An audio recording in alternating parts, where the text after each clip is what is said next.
Chapter 9. Adrift Over Strange Regions. Presently, Ghek pushed aside a door that opened from the stairway, and before them Tara saw the moonlight flooding the walled court, where the headless rykors lay beside their feeding troughs. She saw the perfect bodies, muscled as the best of her father's fighting men, and the females, whose figures would have been the envy of many of Helium's most beautiful women. Ah, if she could but endow these with the power to act, then indeed might the safety of the Panthan be assured. But they were only poor lumps of clay, nor had she the power to quicken them to life. Ever must they lie thus until dominated by the cold, heartless brain of the kaldane. The girl sighed in pity, even as she shuddered in disgust as she picked her way over and among the sprawled creatures toward the flier. Quickly she and Ghek mounted to the deck after the latter had cast off the moorings. Tara tested the control, raising and lowering the ship a few feet within the walled space. It responded perfectly. Then she lowered it to the ground again and waited. From the open doorway came the sounds of conflict, now nearing them, now receding. The girl, having witnessed her champion's skill, had little fear of the outcome. Only a single antagonist could face him at a time upon the narrow stairway. He had the advantage of position and of the defensive, and he was a master of the sword, while they were clumsy bunglers by comparison. Their sole advantage was in their numbers, unless they might find a way to come upon him from behind. She paled at the thought. Could she have seen him she might have been further perturbed, for he took no advantage of many opportunities to win nearer the enclosure.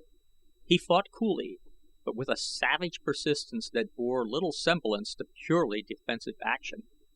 Often he clambered over the body of a fallen foe to leap against the next behind, and once there lay 5 dead kaldanes behind him.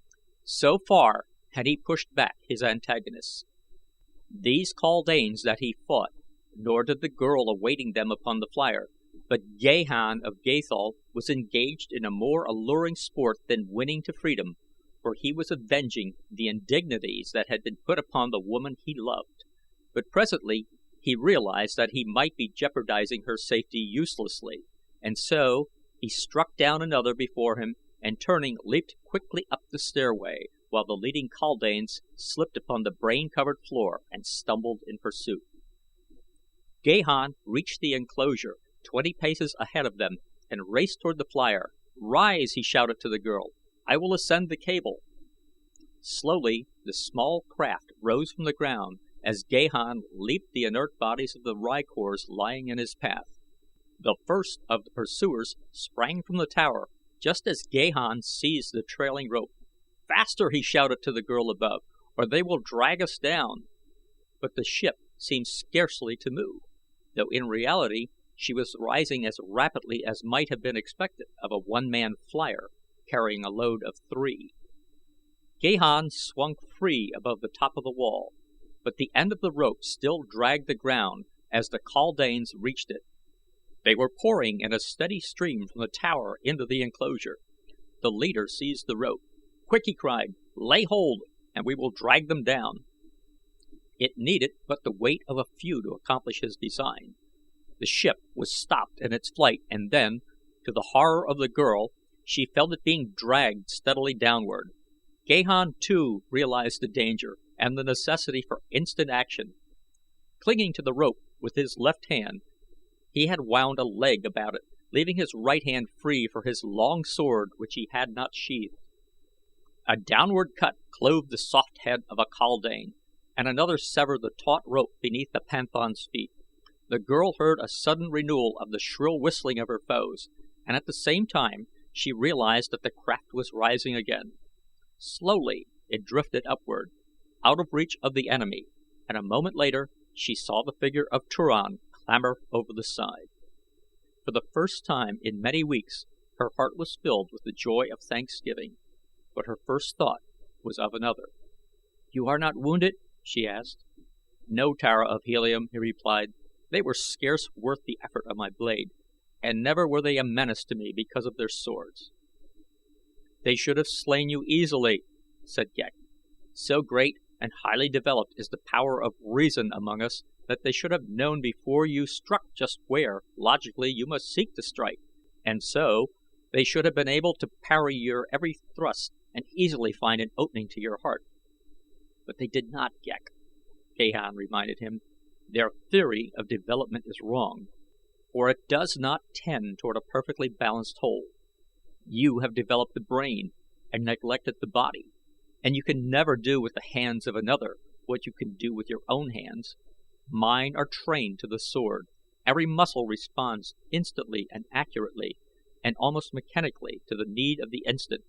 I am scarcely objectively aware that I think when I fight, so quickly does my point take advantage of every opening, or spring to my defense if I am threatened, that it is almost as though the cold steel had eyes and brains.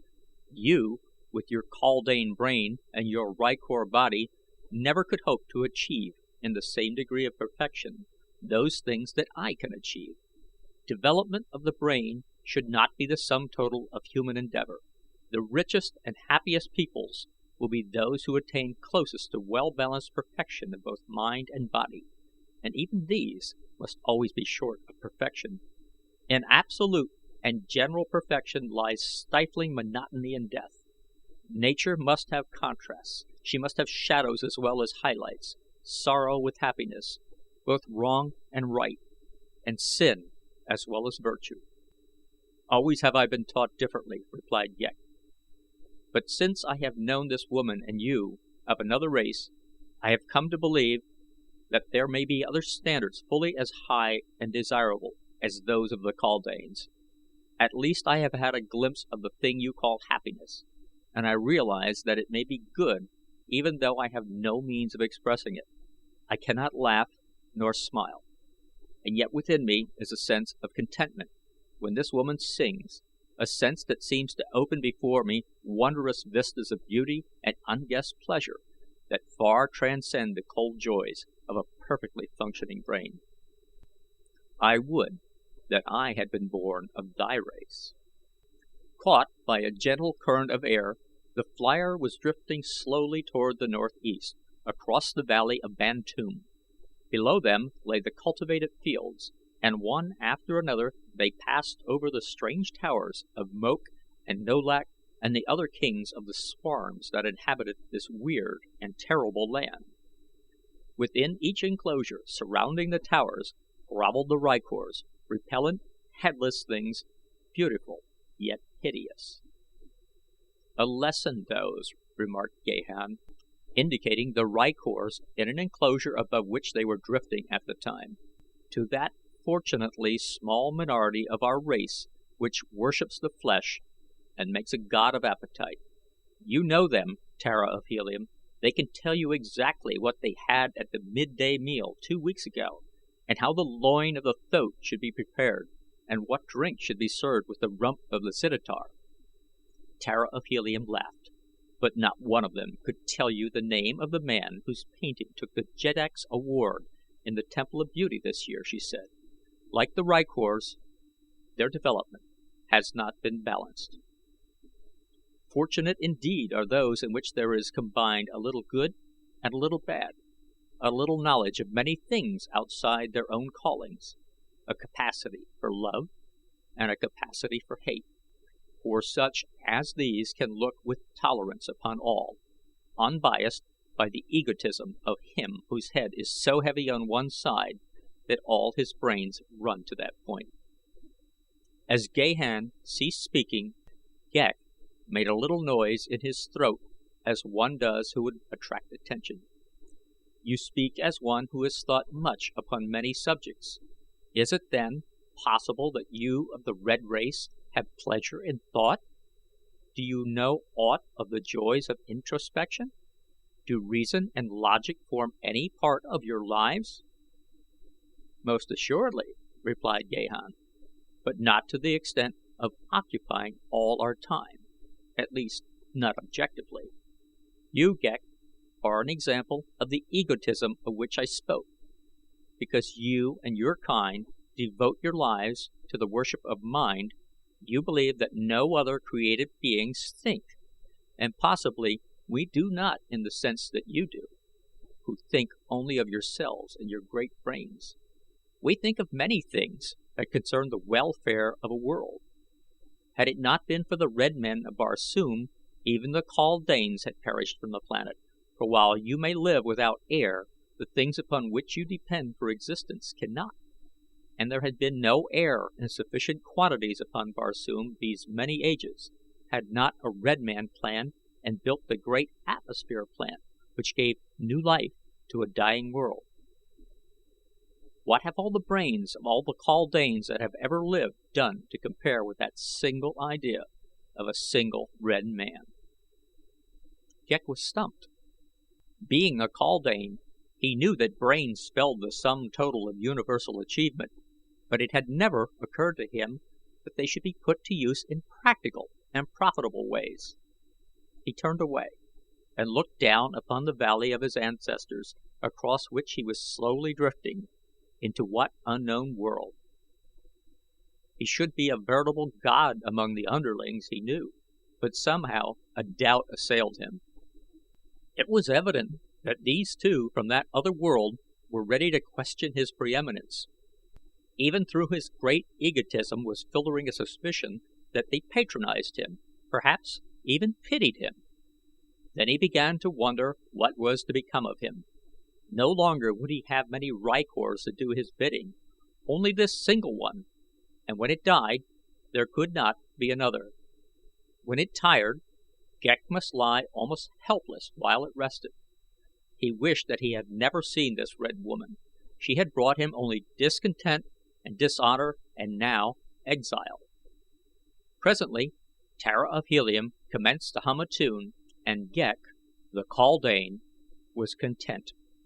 Gently they drifted beneath the hurtling moons above the mad shadows of a Martian night. The roaring of the banths came in diminishing volume to their ears as their craft passed on beyond the boundaries of Bantoom, leaving behind the terrors of that unhappy land. But to what were they being borne?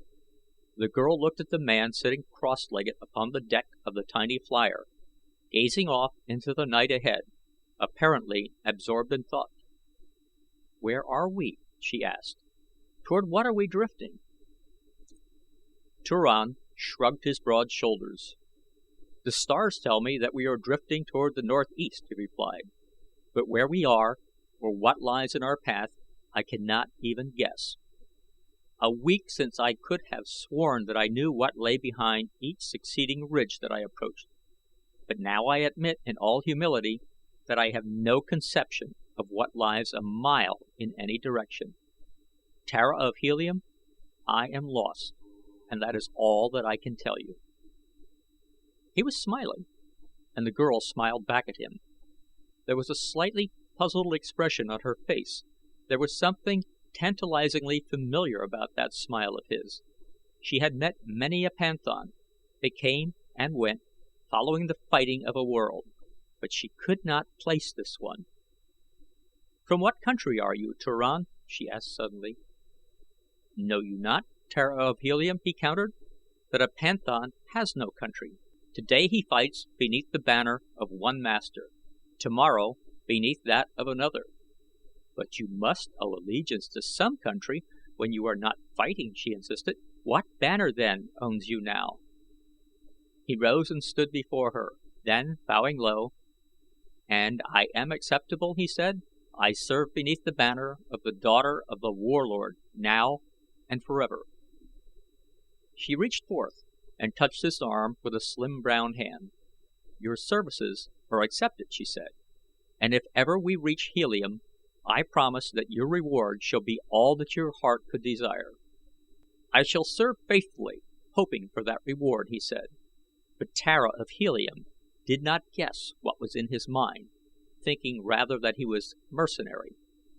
For how could the proud daughter of the Warlord guess that a simple panthan aspired to her hand and heart? The dawn found them moving rapidly over an unfamiliar landscape. The wind had increased during the night and had borne them far from Bantoom. The country below them was rough and inhospitable.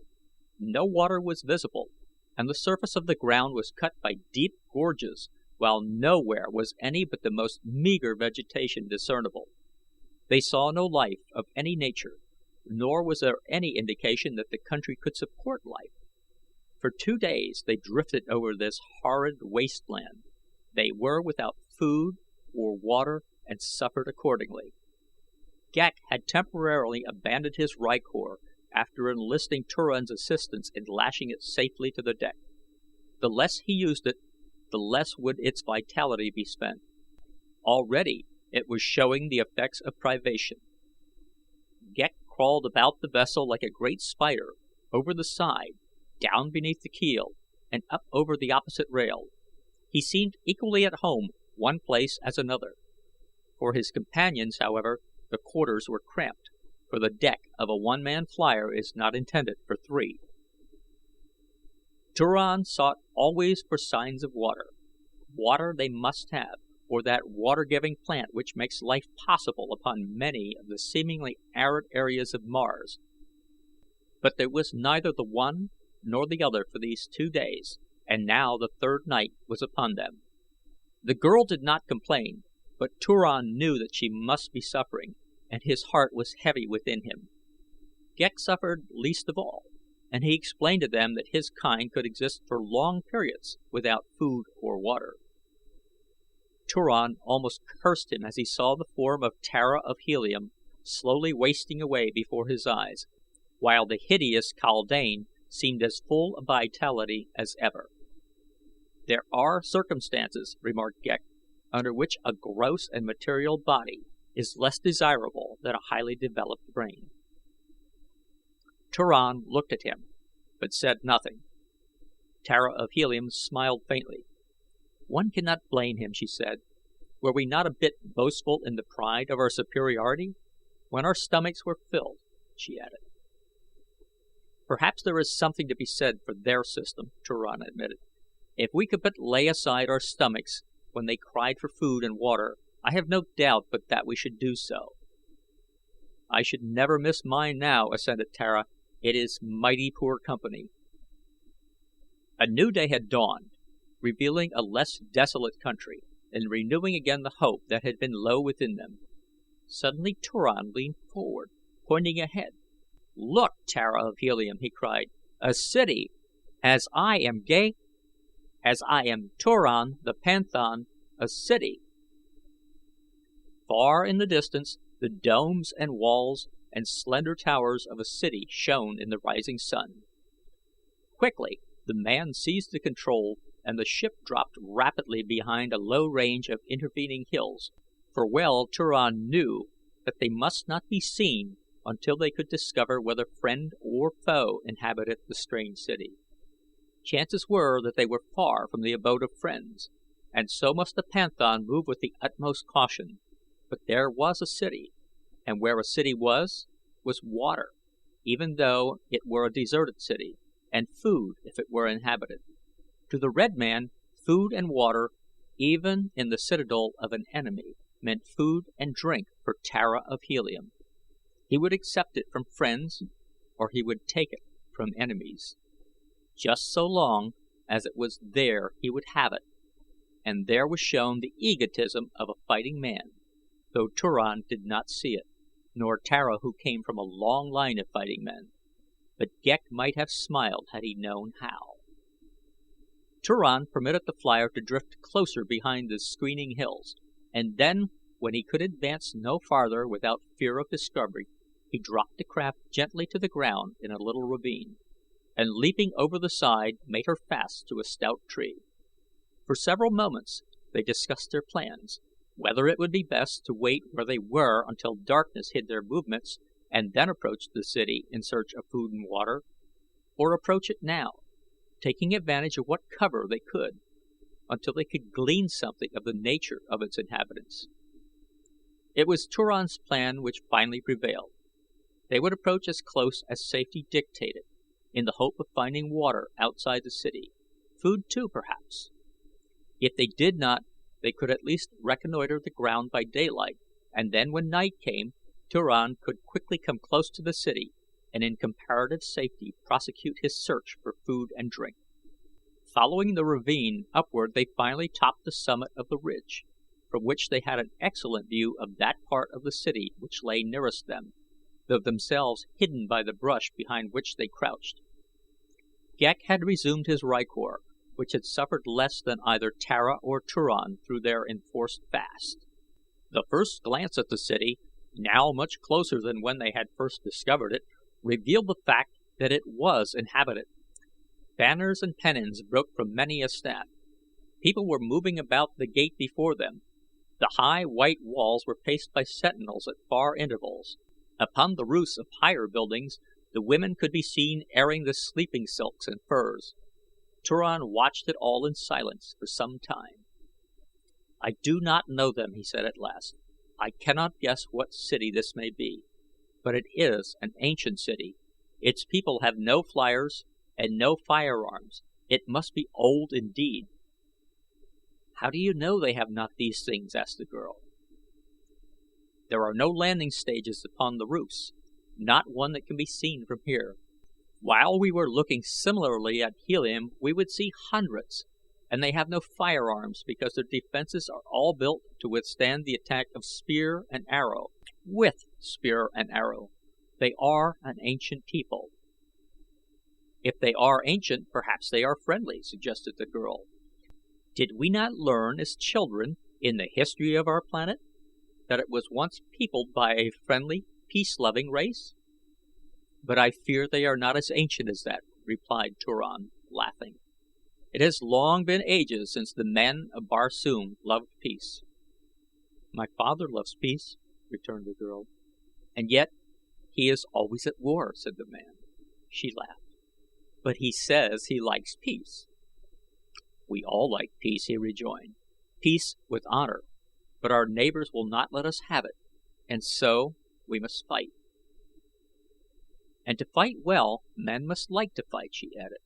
"And to like to fight, they must know how to fight," he said, "for no man likes to do the thing that he does not know how to do well, or that some other man can do better than he."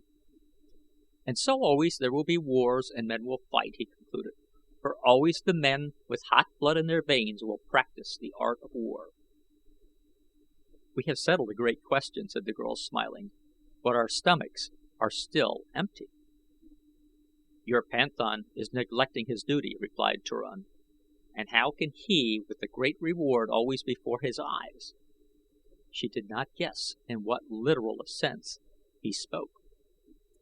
"I go forthwith," he continued, "to wrest food and drink from the ancients."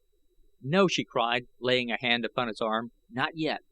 They would slay you or make you a prisoner. You are a brave panthan and a mighty one, but you cannot overcome a city single handed." She smiled up into his face and her hand still lay upon his arm.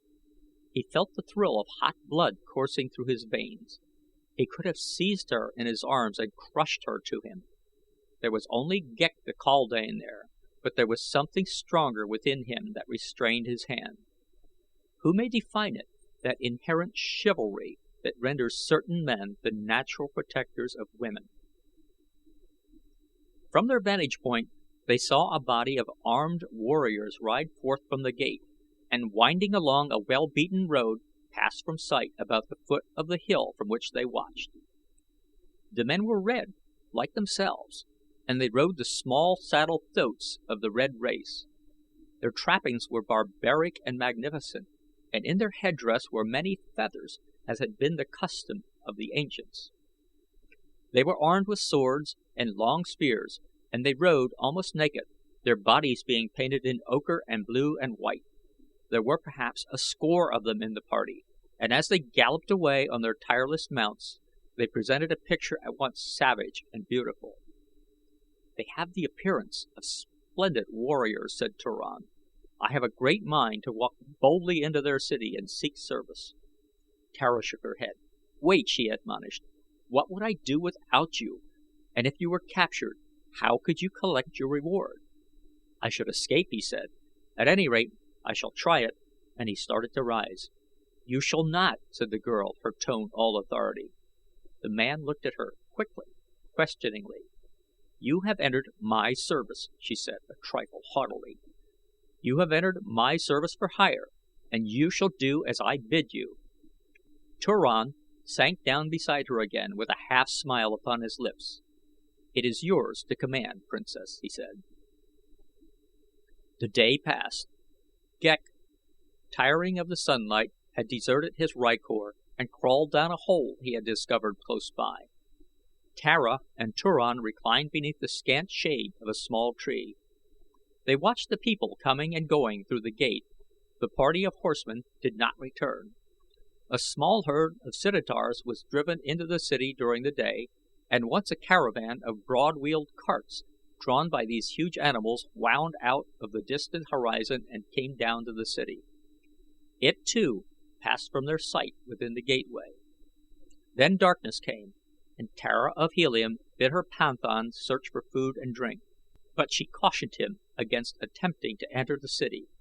Before he left her he bent and kissed her hand as a warrior may kiss the hand of his queen. This is the end of the Chessmen of Mars, Chapter 9.